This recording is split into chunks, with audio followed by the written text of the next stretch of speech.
Qəbzlik bir çox insanın yaşadığı problemdir. Çox vaxt həkimə gedirsən, deyir ki, lifli qida ye, bol su iç, piyada gəz, işlədici dərman at. Açığı bəlkə də həkim haqlıdır.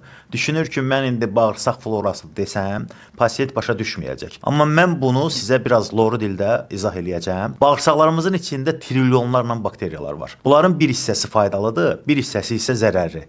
Normalda bunlar balansda olur.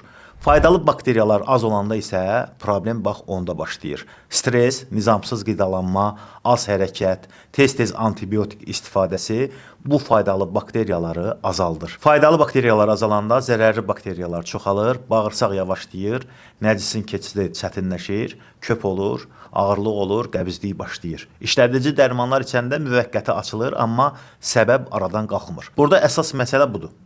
Faydalı bakteriyanı vermək tək başına bəzən kifayət eləmir. Probiotik dediyimiz şey faydalı bakteriyalardır. Yəni sən bağırsağa birbaşa yaxşı bakteriya göndərirsən, amma məsələ bununla bitmir. O bakteriyaların bağırsaqda qalması, çoxalması və işləməsi üçün yeməyə ehtiyacları var.